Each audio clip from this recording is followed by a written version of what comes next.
personas. En materia económica, la cosa tiene bemoles y sostenidos, aunque el Banco Mundial nos ha cantado un bemol bastante intenso. Según las cifras, las proyecciones del Banco Mundial, la economía peruana se desplomaría en 12 puntos, menos 12 puntos para el año 2020. Es la mayor caída en Sudamérica, de acuerdo a la tabla que ha publicado el Banco Mundial. Pero, como no todo es malo, las proyecciones, las mismas proyecciones del Banco Mundial, nos están hablando de una economía que crece el 2021, el próximo año. Es un ejercicio regular de la economía, pero hay que acompañar ese despegue. Para el 2021, según el Banco Mundial, la economía peruana alcanzaría 7 puntos. Ojo, pero tenemos que pasar todavía por esta magra situación, un tránsito duro y una estimación además que se veía venir. Vamos a conversar con el ex ministro de Economía, Luis Miguel Castilla, a propósito de esta situación y sobre todo cómo evalúa el empleo, las condiciones del empleo. El señor Castilla ha escrito el fin de semana al respecto. Y a las 9 de la noche vamos a conversar con el ministro de Defensa, Walter Martos. No se lo pierda. Todo eso en esta edición, además evidentemente del reporte de las regiones de nuestro país y todo lo que está pasando en esta emergencia, hoy en el día 85. Estamos ya con el señor Luis Miguel Castilla, exministro de Economía y Finanzas, con nosotros. Señor Castilla, bienvenido a RPP. ¿Cómo le va? ¿Qué tal, Jaime? Buenas noches. Buenas noches. Le decía yo en la presentación que este es un tránsito duro. Lo veíamos básicamente, y lo veían los expertos, y era una estimación que se veía venir, la del Banco Mundial, 12 puntos menos en la economía de este año. ¿Qué significa para la economía peruana caer 12 puntos? ¿Hay algún precedente quizá que nos pueda hacer entender el trayecto de caída y recuperación? No, lo más cercano sería la contracción que ocurrió al cierre del régimen apelista en el año 89, cuando estábamos sumidos en la hiperinflación, la bancarrota del país. Ese momento la economía se contrajo 12%. Luego uno tendría que remontarse a los 30, en el crack del 29, y después la caída más grande que hemos sufrido en nuestra historia fue la guerra con Chile. Entonces, ¿esto qué significa, Jaime? Esto significa miles, por no decir más de 1 millón de personas que van a perder sus empleos, pobreza, y la ganancia que habíamos tenido en clase media lamentablemente se va a ir momentáneamente. Entonces es un golpe muy fuerte que lo va a sentir todos los peruanos a su bolsillo. Ahora, los paralelos, las comparaciones que nos está haciendo no son muy alentadoras. Nos habla usted del año 89, una caída parecida, aunque con matices distintos, ¿verdad? Ahora, si se refiere usted al 89, la bancarrota del país, ¿esta situación se le asemeja en qué y se le diferencia en qué? Eso también sería bueno establecer.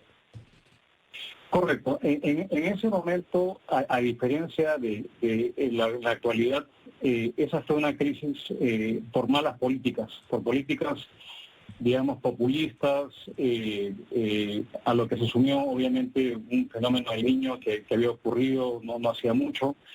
En esta ocasión tenemos una crisis global, una crisis en la cual se estima que el mundo va a crecer muy bajo, viendo por ejemplo los estimados del Consejo Fiscal que publicó el día de hoy. Ellos tienen muchos supuestos de contracción en la economía global, que van de -3 a -6%. Entonces, ese es un factor importante, una crisis que no solamente afecta al Perú, sino afecta al resto del mundo. Y lo otro es que la propia naturaleza de la pandemia, que ha obligado a que la economía se cierre para poder contener el avance de este virus, ha sido un golpe adicional. Entonces, no son crisis comparables. Acá quizá el único punto, digamos, de similitud sea, digamos, el populismo que en su momento lo veíamos del Ejecutivo en los 80, o sea, lo estamos en el Congreso. ese capaz sea el único punto en común de ambas crisis, pero esta es mucho más profunda. Por lo tanto, coincido con la apreciación del Banco Mundial, coincido con los escenarios que maneja el Consejo Fiscal, que este año va a ser una contracción severa de 2 dígitos con un gran impacto social. Ahora, la crisis tal como la estamos padeciendo, sobre todo con las particularidades de nuestro país, ¿se hace más severa o más profunda por la informalidad? Sin duda, porque la informalidad, Jaime, impide que los instrumentos que tiene a disposición el Estado funcionen.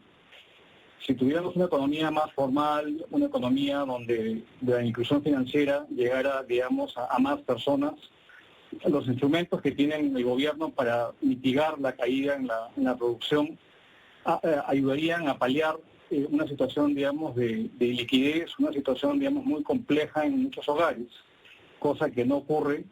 Y si uno compara, por ejemplo, las políticas de bonos, de transferencias, de liquidez, se han optado en muchos países de la región.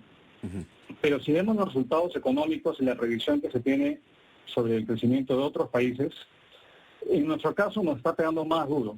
La contracción en el Perú es mucho más severa que la que va a ser en Chile, la que va a ser en Colombia, y el mismo virus nos ha pegado. Y quizá la diferencia entre ambas economías tenga que ver con el grado de formalización que existe. Entonces, un primer aspecto tiene que ver con que los instrumentos del Estado, el Reactiva Perú, digamos, los subsidios a la planilla, no están llegando a un segmento muy grande de peruanos, que son casi 14 millones de trabajadores, ¿no? El 70% de la PEA, y todas las proyecciones indican que este segmento va a incrementarse, ¿no? Segmento que puede llegar hasta 80%. Entonces yo creo que eso es un factor importante. Y lo otro, cuando estamos viendo, por ejemplo, la reanudación, digamos, de la actividad económica, estamos entrando a la segunda fase, como lo han anunciado las autoridades, se ha flexibilizado mucho y se está manejando conceptos, digamos, un poco más flexibles en lo que es la permisología. Vemos que tener una reapertura ordenada es muy difícil, porque estamos hablando de un mundo formal, que es el 30% de la economía, y un mundo informal, que es el 70%. Entonces creo que eso también va a hacer que la apertura para poder reanudar el crecimiento y que la caída sea menor, también puede sufrir, digamos, complicaciones por la naturaleza informal de la actividad económica en el país. Vamos a mirar justamente ese tránsito, pero antes tenemos que hacer una pausa, señor Castilla, y venimos para seguir dialogando sobre la situación económica a partir de este anuncio del Banco Mundial que calcula, estima, proyecta que nuestra economía caerá 12 puntos al terminar este año. Pausa y regresamos.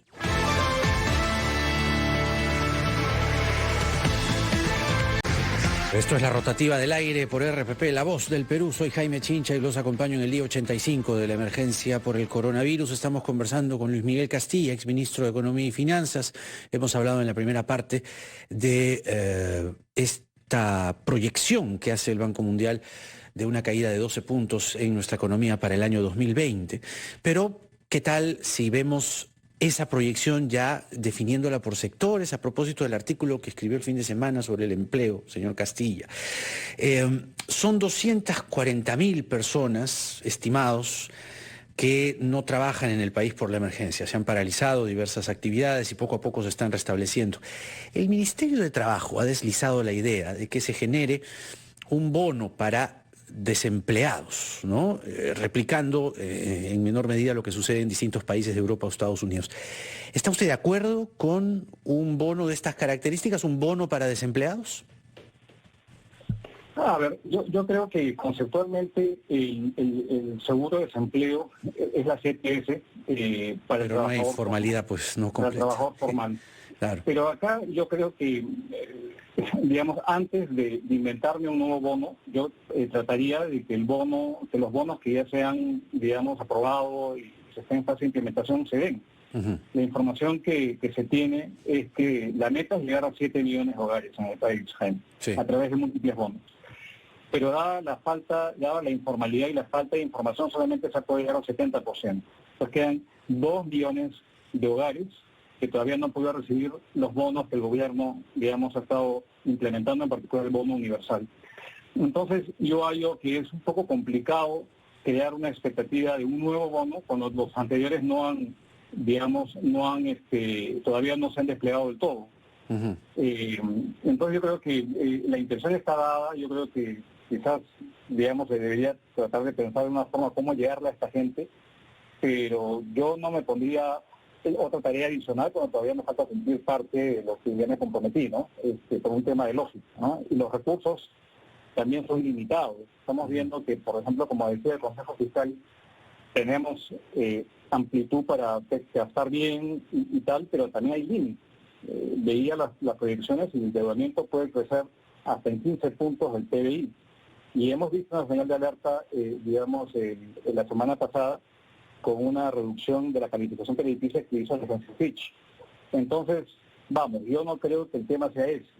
Si hay algo laboral que yo me permitiría sugerir es ayudar a las empresas, porque las empresas formales también contratan empresas informales, tienen cadenas de proveedores. Entonces yo creería de que, por ejemplo, la suspensión perfecta de labores, que se dio como una gran solución, en la práctica, con todos los candados que le han impuesto, muy pocas empresas están, digamos, entrando a este régimen de flexibilidad.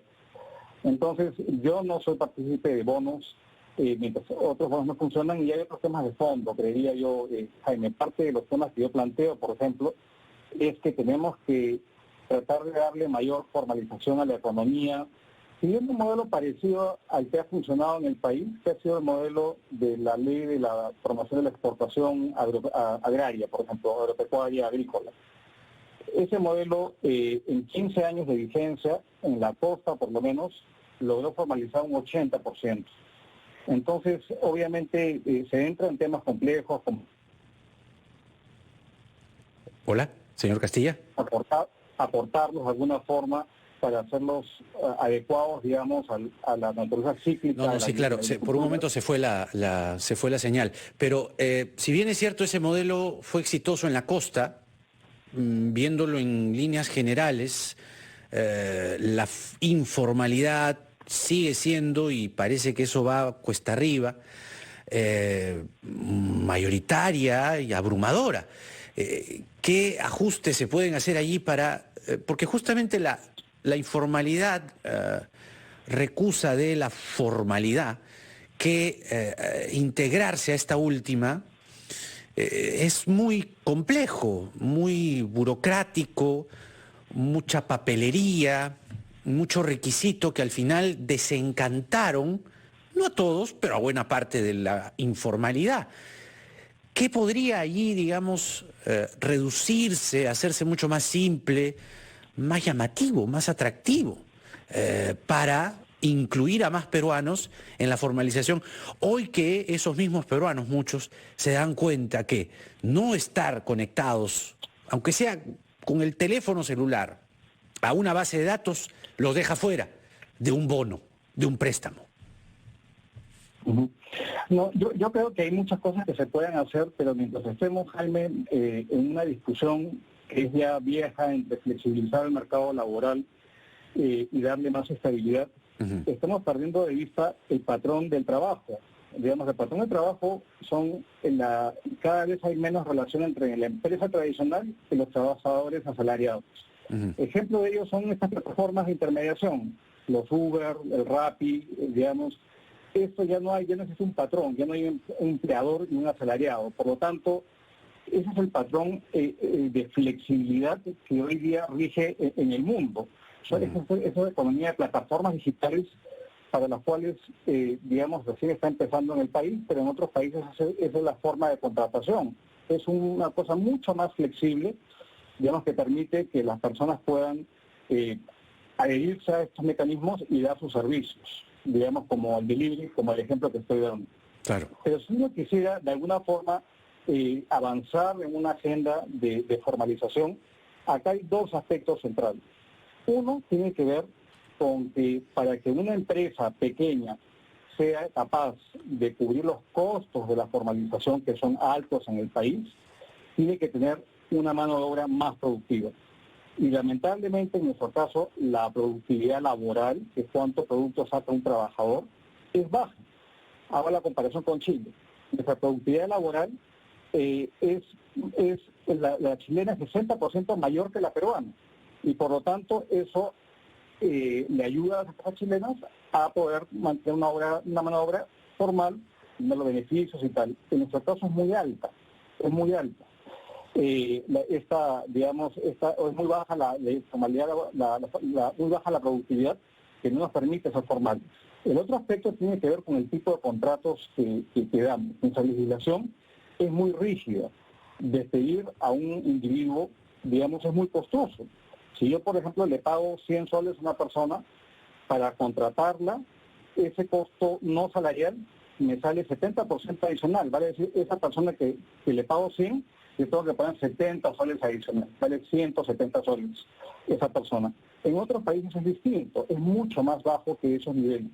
Y eso impide, desde el punto de vista de la empresa, poder contratar a trabajadores formales. No les conviene mantener... A contramano también beneficios casi ninguno, ¿no?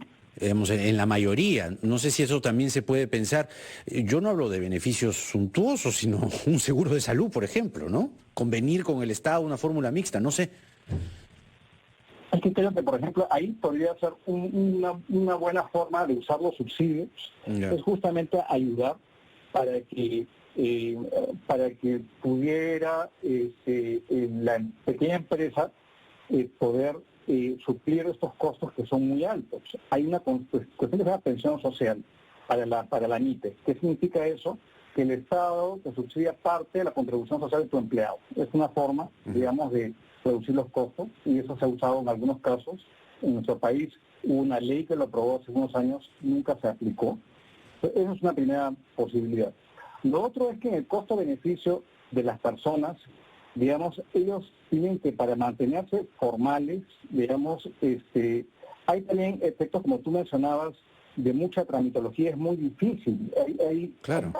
Meterse a la clave sol, digamos, en SUNAT, hacer todo el trámite es todavía muy engorroso. Necesitas un orientador allí en el puesto de la SUNAT, en los cubículos que ponen las computadoras, o sea, no es tan amigable, necesitas a veces una persona no entiende, llama a la otra.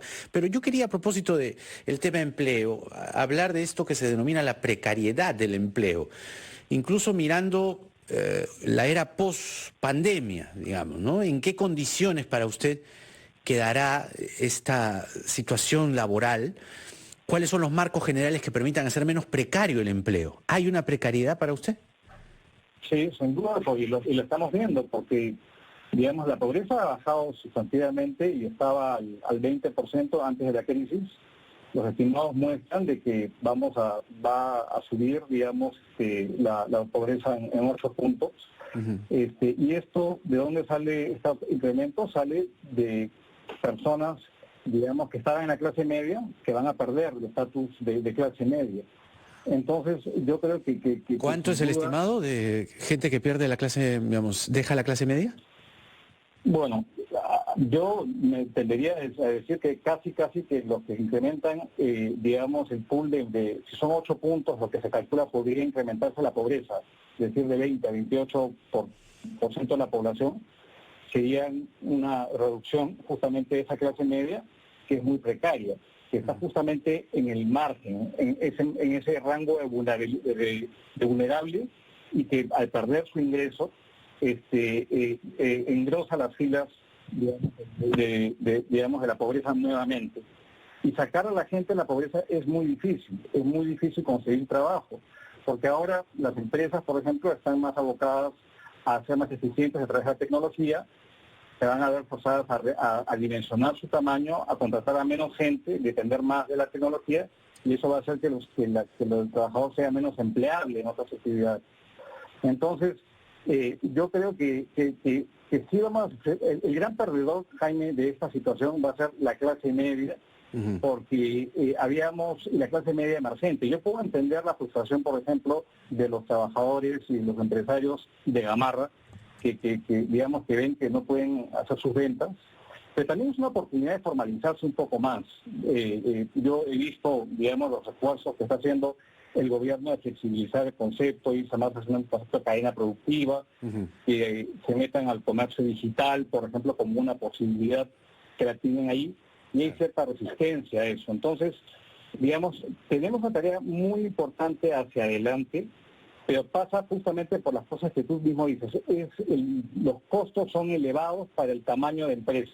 Tenemos un tejido empresarial muy pequeño.